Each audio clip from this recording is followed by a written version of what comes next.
Brandon.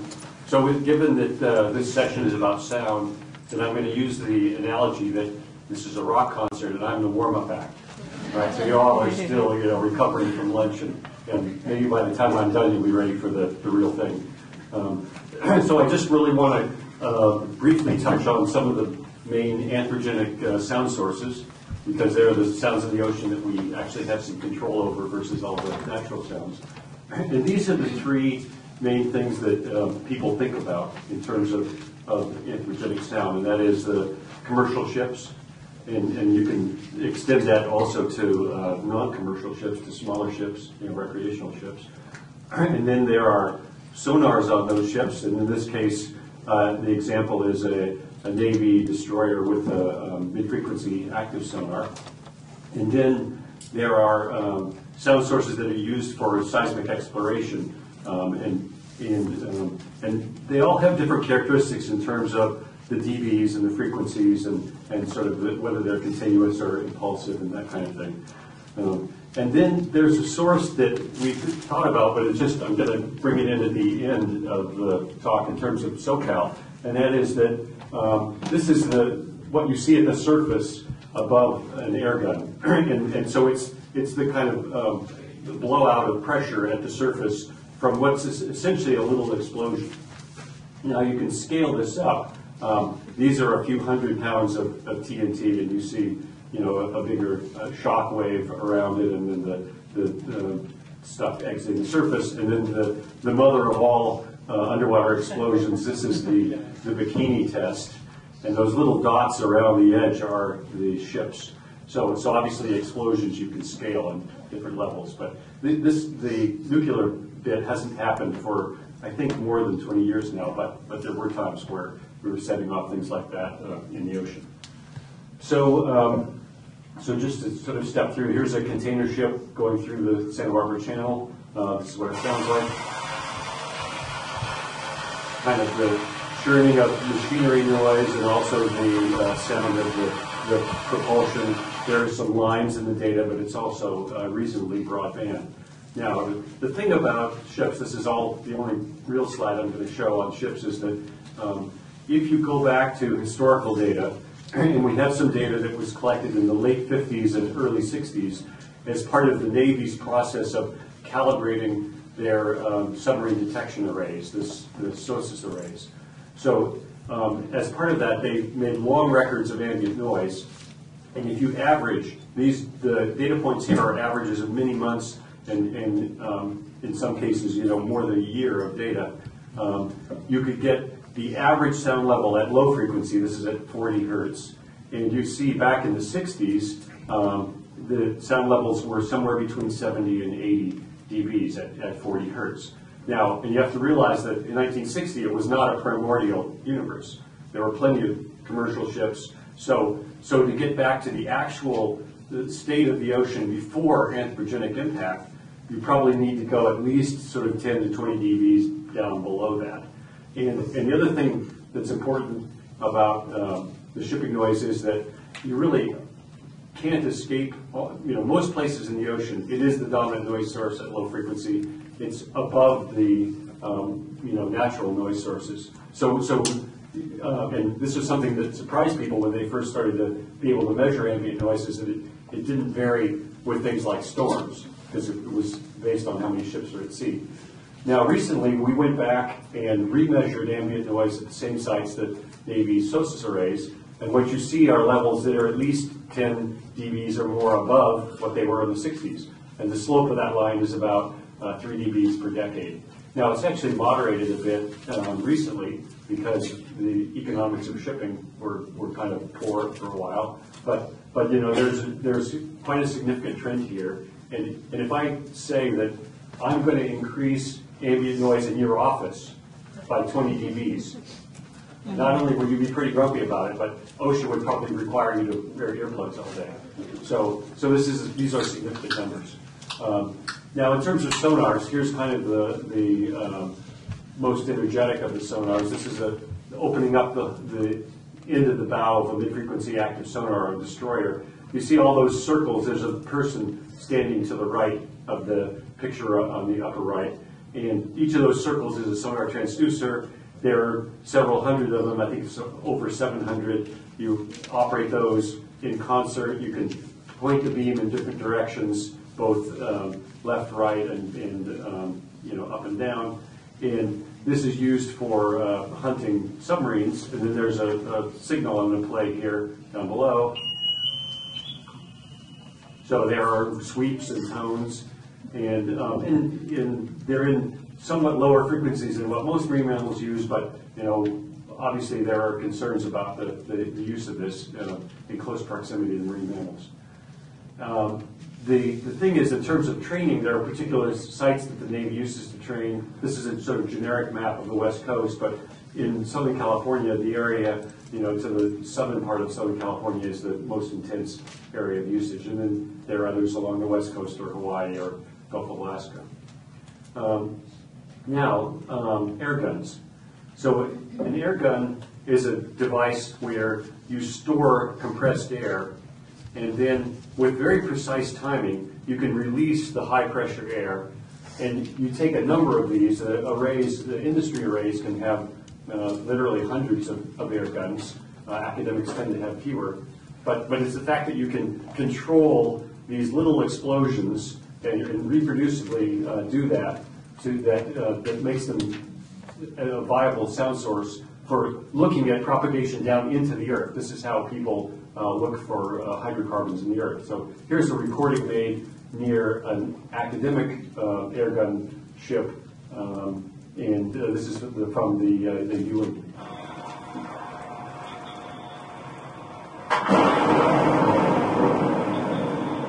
So it sounds kind of like thunder. There's a really sharp onset and then kind of a reverberation. The pinging you hear is echo sounders on the same ship.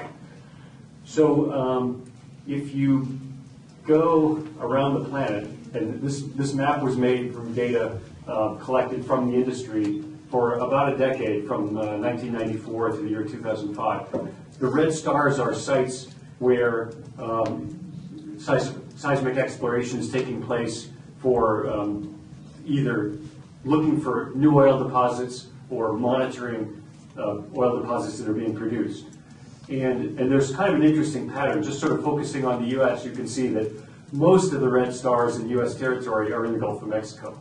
By far, that's where most of the oil development is taking place. But there is a new development. If you go just north of Alaska, the biggest red star north of Alaska is the North Slope, which has been in development for some time. But to the left of that is the Chukchi, which is just now sort of coming on to development. And there's an effort to start to drill, although they haven't actually started to drill yet. Now, here we are in Southern California, and you see the West Coast is absolutely empty of seismic exploration. Now, why is that? Well, there's been a sensitivity to oil development on the West Coast pretty much since 1969, when those of you who were around and remember there was a massive oil spill near Santa Barbara. My brother was a undergraduate at UC Santa Barbara, and when I would visit him, we had to have special shoes to walk around on the beach because it would absolutely destroy your shoes with oil. Beaches were just covered with oil. So after that, there was a moratorium first on leases and then also on exploration. The exploration moratorium was put in place in the 1980s by George Bush the Elder. The exploration moratorium was taken off the place in the 2000s by George Bush the Jr.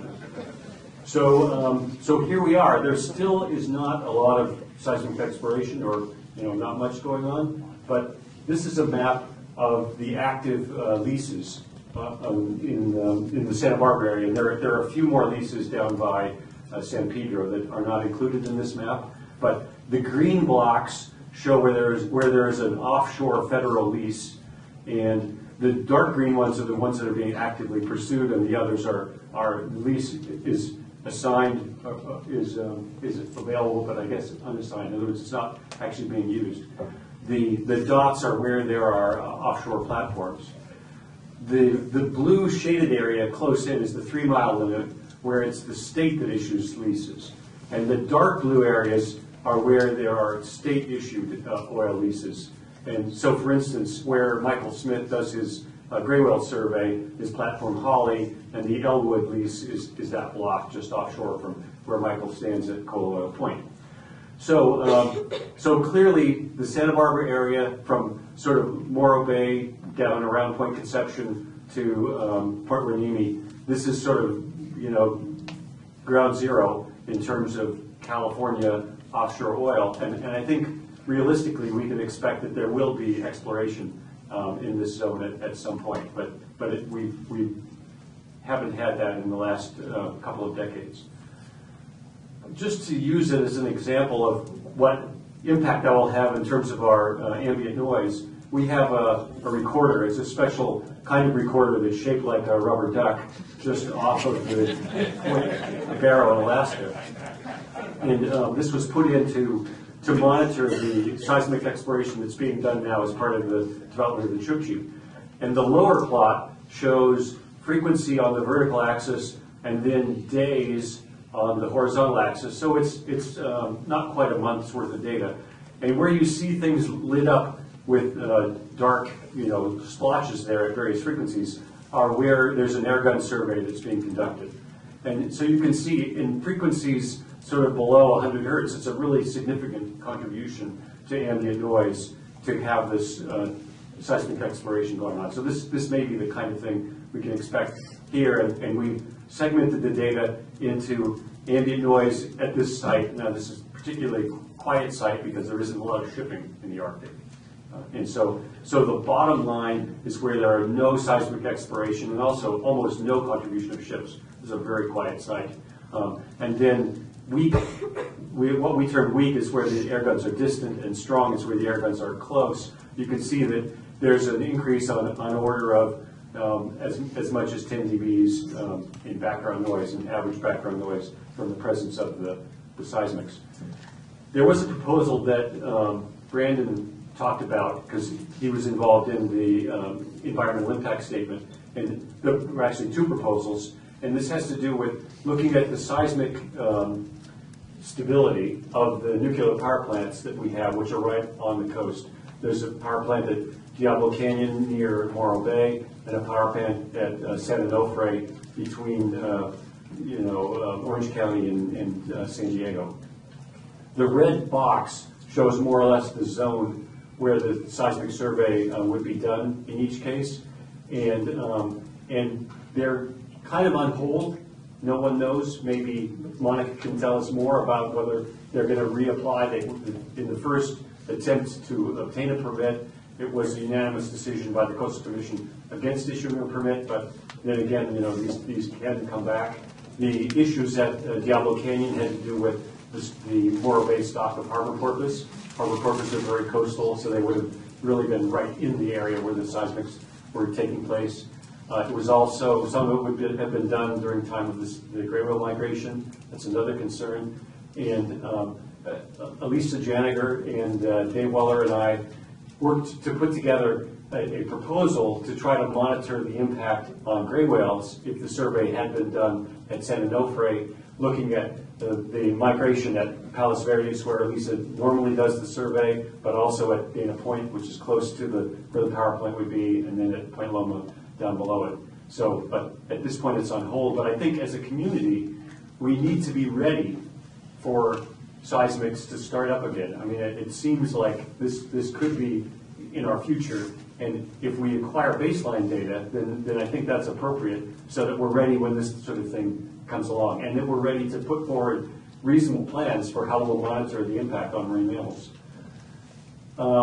As part of monitoring for the Navy, we have a sensor that's west of San Clemente Island, really on the east side of Tana Cortez Bank. And we were really surprised when we analyzed the data for explosions.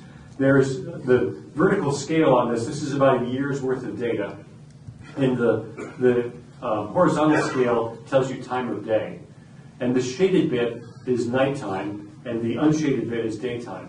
And whenever there is a blue dot, it shows that within that minute there was a explosion. Not seismic, but there was some kind of explosion. And so you see that in the sort of summer to fall, every night, all night, every minute, there's an explosion. And we were quite surprised. And part of the report, in fact, we said, well, this really doesn't correlate well at all with the Navy's exercises.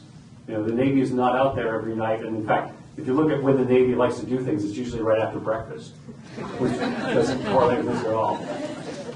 So, the conjecture is that these are seal bombs, which I show. I took the pictures off the NIMS website, and then the cracker shells. I have no idea whether cracker shell is like a seal bomb that you would fire from a gun, and then it explodes once it's at the end of its trajectory. But when I mentioned this to Monica, she said something about squid fishery. So I'd like to have a discussion about this because I'd like to know more. Who's setting off all these explosions? So anyway, and so is Bob here? I have to play this. Okay. Oh yeah, two Bobs, both Bobs. Well, let's see if I can do this. Oh no, I have to go over here.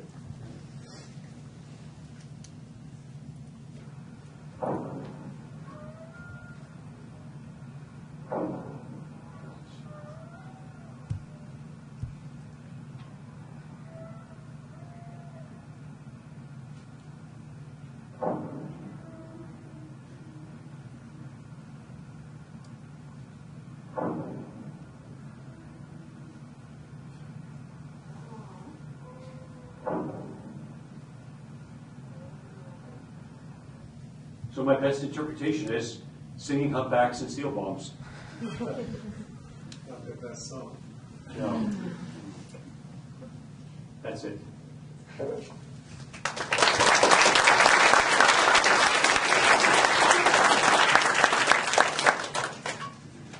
You have to update your map now of the seismic on the West Coast and put a star off Oregon, Washington. That's pretty sad, yes. Where we actually had one happen without really getting much scrutiny or realization. Yeah, well, I think we dodged a bullet in California with the same thing.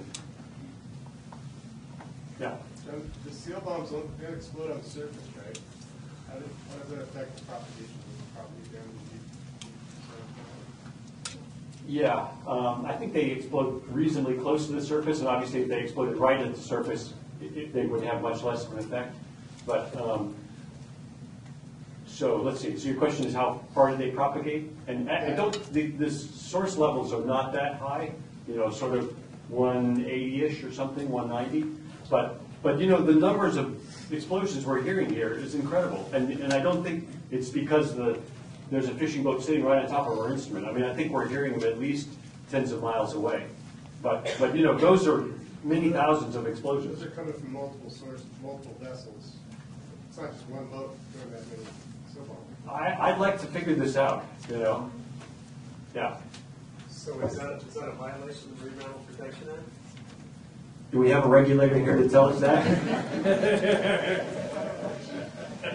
it's not a violation of the MMPA per se. I mean, they're actively fishing, so they're using it as a non-lethal deterrent. It's the scale of it that really bothers me. Every night, you know, all the time. So is that just one instrument, or do you have multiples? Some of the other instruments have them, but not at the level of this.